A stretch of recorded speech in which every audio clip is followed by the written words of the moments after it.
ಕಳೆದ 2 ದಿನಗಳ ಹಿಂದೆ ಮೊಳಕಾಲ್ಮೂರು ಸಾರ್ವಜನಿಕರ ಆಸ್ಪತ್ರೆಯಲ್ಲಿ ವಿದ್ಯುತ್ ಕೈಕೊಟ್ಟು ದೀಪದ ಬೆಳಕಿನಲ್ಲಿ ರೋಗಿಗಳ ತಪಾಸಣೆ ಎಂದು ವಿಡಿಯೋ ವೈರಲ್ ಹಿನ್ನೆಲೆಯಲ್ಲಿ ಮೊಳಕಾಲ್ಮೂರು ಶಾಸಕ ಎನ್.ವೈ. ಗೋಪಾಲಕೃಷ್ಣ ಆಸ್ಪತ್ರೆಗೆ ಭೇಟಿ ನೀಡಿ ಪರಿಶೀಲನೆ ನಡೆಸಿದ ಹಿನ್ನೆಲೆಯಲ್ಲಿ ಇಂದು ಆಸ್ಪತ್ರೆಗೆ ನಿರಂತರವಾಗಿ ವಿದ್ಯುತ್ ಒದಗಿಸಲು ಜನರೇಟರ್ ವ್ಯವಸ್ಥೆ ಆಗಿದೆ.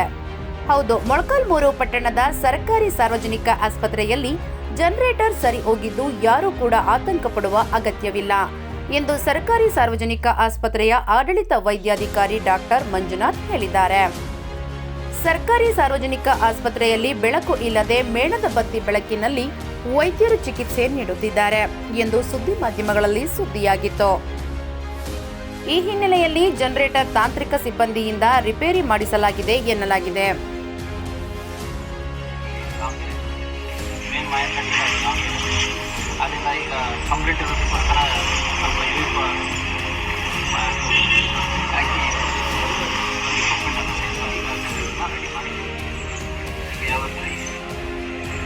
ಮತ್ತಷ್ಟು ಸುದ್ದಿಗಳಿಗಾಗಿ ಸಿಟಿ ಚಾನೆಲ್ ಚಳ್ಳಕೆರೆ ಸಬ್ಸ್ಕ್ರೈಬ್ ಮಾಡಿ.